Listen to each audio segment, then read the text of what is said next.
Yeah, it's very strange. So, well, man, it's great to meet you.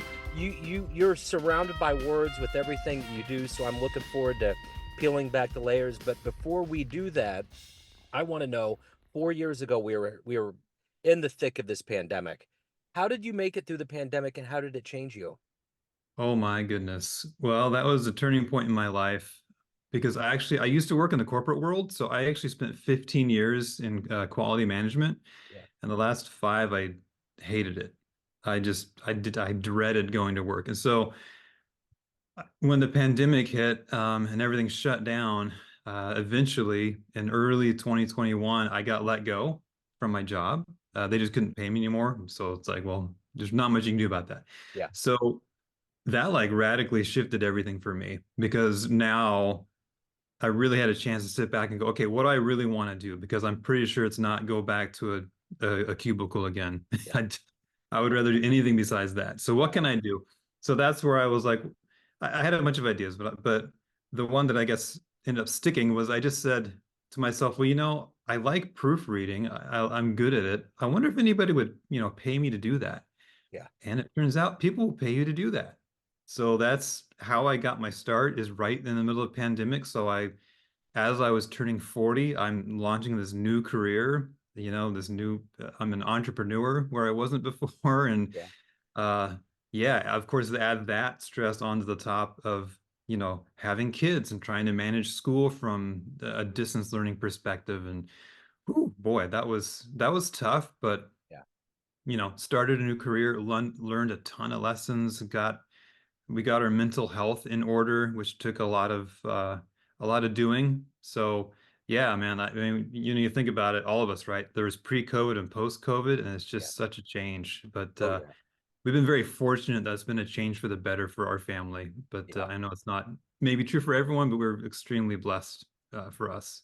I think for a lot of people there were flashpoints. I don't hear a lot of woe. I mean, I know we went through that as a people, but I think overall people found these silver linings and they just grabbed it. Like with you, like getting out. I remember in the 90s when I was in corporate America, I worked for a big architectural engineering firm and I was kind of in the same boat. I was like, man, I don't know if I can do this. And I saw that movie Office Space. And Yes. and dude, it just threw like a screw loose in my head. I was like, I just after that, it wasn't it wasn't too far after that that I got out of corporate America and got into the nonprofit sector and kind of tried to find my way. But I think we all need to be shown in rather magnanimous ways if we're in that place of comfort, so to speak. Because it is. I mean, you get into that comfort place of a regular paycheck and the health insurance, but man, if you're not happy, there's nothing worse than going into a place where it's like, oh no, not another week or a day, Yeah. you Yeah. And know? you know what really kept me there? It wasn't comfort so much as it was fear. Like I have a Yeah. family, I have a wife and kids. Uh-huh. I Yeah. have to make money. Hmm. So it doesn't matter what I want. I have to come do this job I hate. Yeah. That's a bad way to think, but that's how I thought. Yeah. No, and a lot of people think that. Yeah. It's Yeah. it's common. So let me ask you this. If I was to put you in front of a bunch of third graders right now, it's career day, and one of the kids says, "Hey, what do you do for a living?" How do you answer that child? I do a couple things. I help people make what they write better. It's the first thing I would say. And then I help people uh, use what they write to help them get more customers and help more people. So what did you want to be in the third grade? What was your dream? Probably an NBA player. Okay. And as a 5'10" white guy, you can tell that did not materialize for me. I mean, there's exceptions. I always think about Muggsy Bogues and all those other Yeah, guys.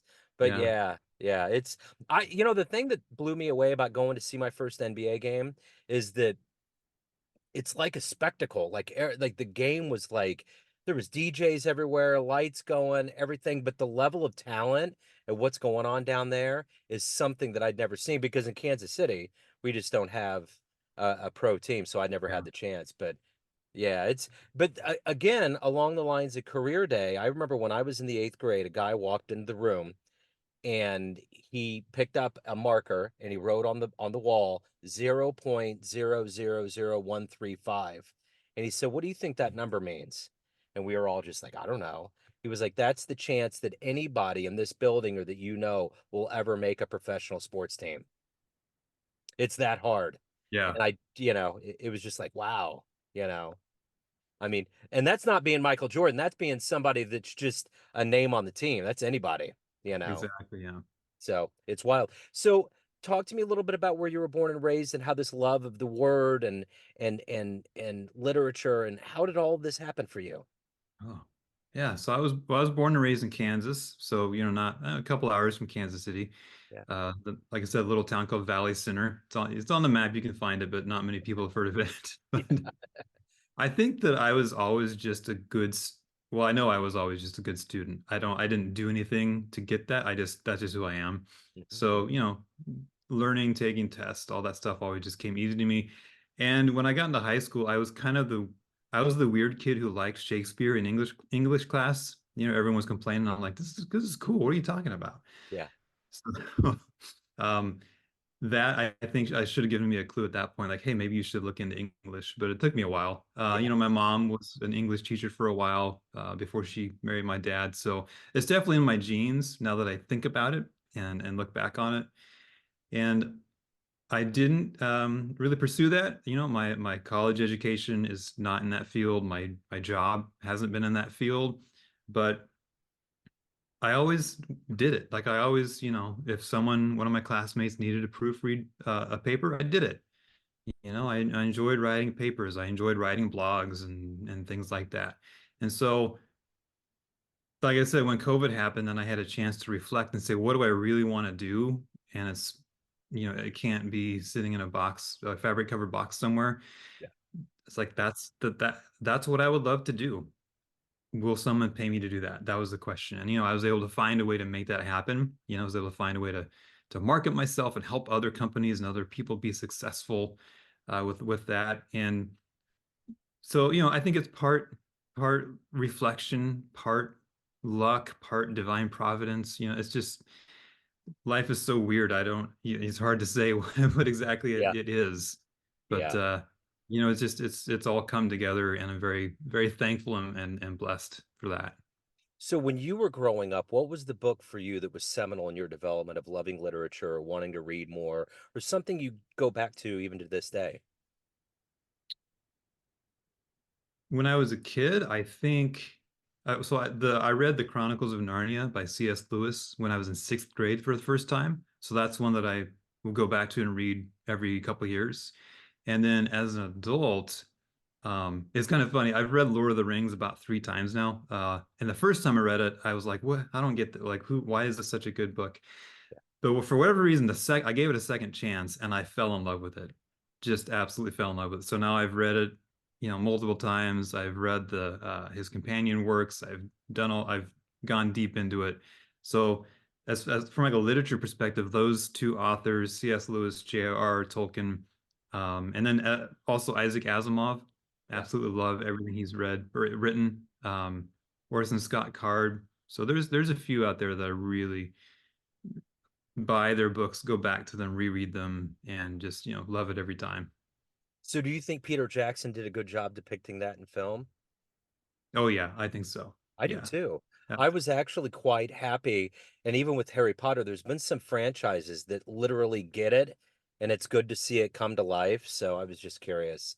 Um, Yeah, so absolutely. yeah, yeah, which is always because half the time there's a different agenda. People have the wrong color hair or they don't look like they should be You're in the right. book, and it's like, what are you guys doing? You know? So um, so let me ask you this. Who's been kind of a consistent hero or a motivation for you in your life?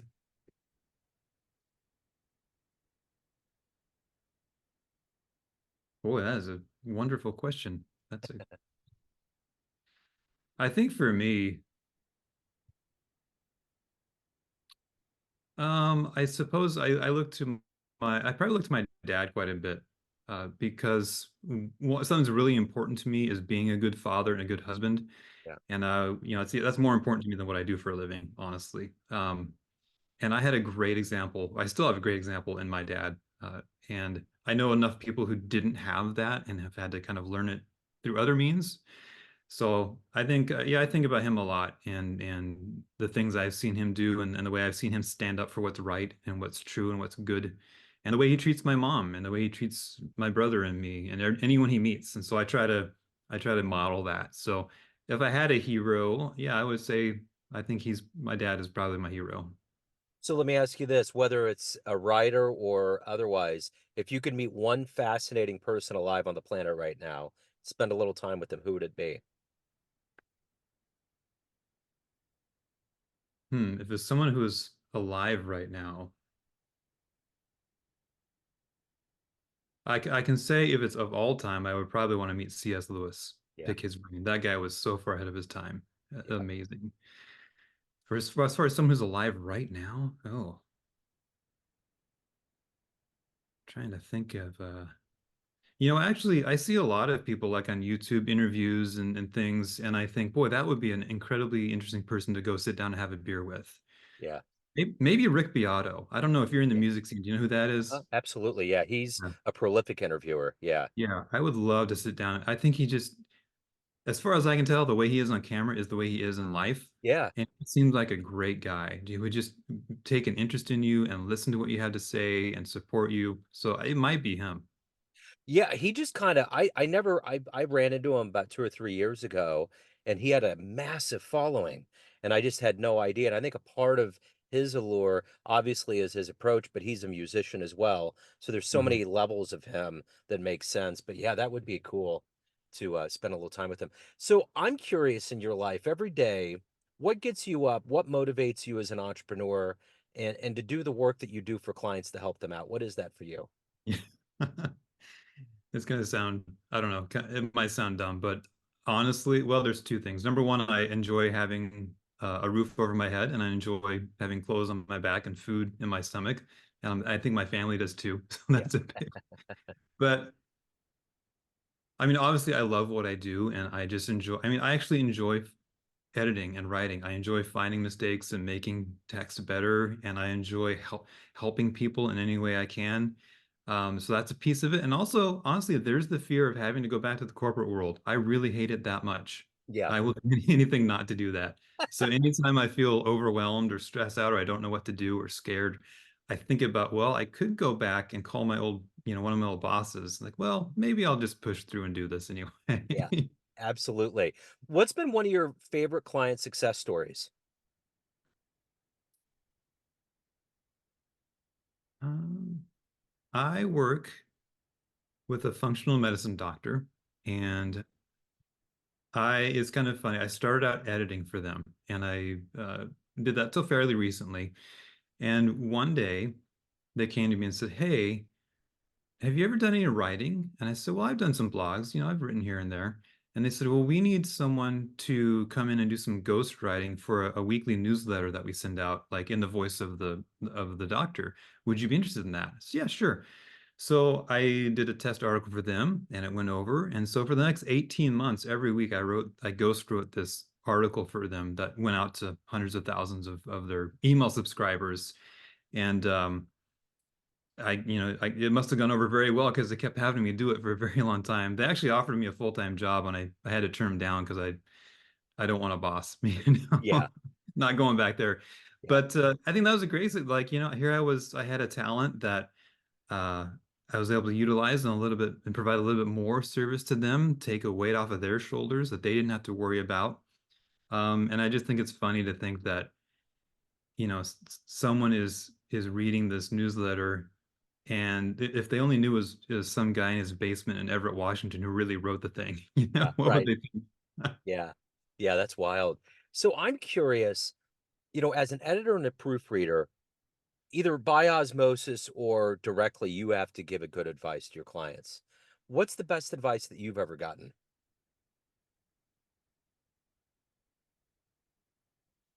The best advice I've ever gotten.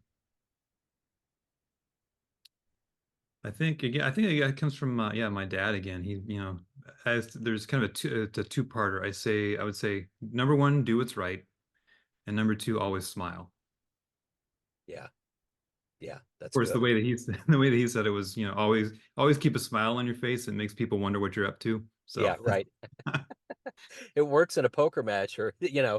it's good to keep the face. So let me ask you this. If you go back to, the early portion of your life, say when you were 18, let's say you have a dream and you run into that version of you and you could give that young version of you a piece of advice based on the life you've lived, the wisdom you gained before going into corporate America, what advice would you give that young version of you?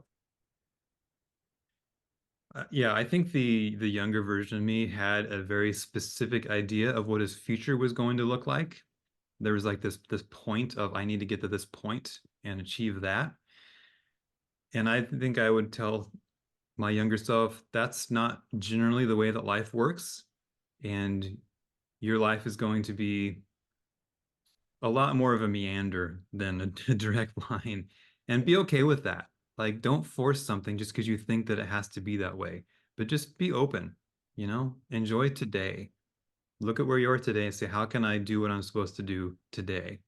And don't worry about it. That's what I would tell my younger self. Yeah. So, of all of the things that you've done and become and evolved into at this point in your life, what are you the proudest of? I am the proudest that I'm a good husband and a good father. That to me is among the most important things in my life. So yeah, the fact that I can say that, like I know that that's true without, I hope, being egotistical. I just, I've been around, I kind of know. I'm definitely the proudest of of that. So, at the end of the day, everyone has a perception of you, family, friends, clients, but you run the show. What's your perception of you? Who do you think you are? Boy. Um, so I'm a Christian, which means I'm a follower of Jesus, but I'm a very imperfect follower of Jesus. So I have a front row seat to all my mistakes in a way that no one else has. So I get to see those all the time. But I think I'm a person who's growing, and I'm a person who has a mindset and a heart to always try to do the right thing and always try to go down the right path, even if I fail sometimes. But yeah, I'm a work in progress, but I'm happy with the work that's been done. So, if anyone wants to hire you, reach out, learn more about what you do, any of the good business, where can they go? Oh, easy. So go to cedarpressproofreading.com. You can do a couple things there. You can take a look at the website. You can read some blog posts if you want. You can download a self-assessment if you have a blog and you want to know how to improve it. So not write new pieces, but improve what you already have. There's a free self-assessment you can download. I don't need your name. I don't need your email. I don't need your phone number. It's just a gift. So you can have that. And then if you want to book a call with me to see what kind of services I could provide to you, there's a button on the website. Just click that. It'll take you to my calendar page. Yeah, you can book a call with me. You can also find me on LinkedIn at Cedar Press Proofreading, or you can look my name up, John Clements. That's Jon, no H. Excellent. John, this has been wonderful. Thank you, sir. Thank you for your story. Thank you for your time. Keep doing the good work, man. Thank you. Thank you for having me. Yes, sir. Thank you.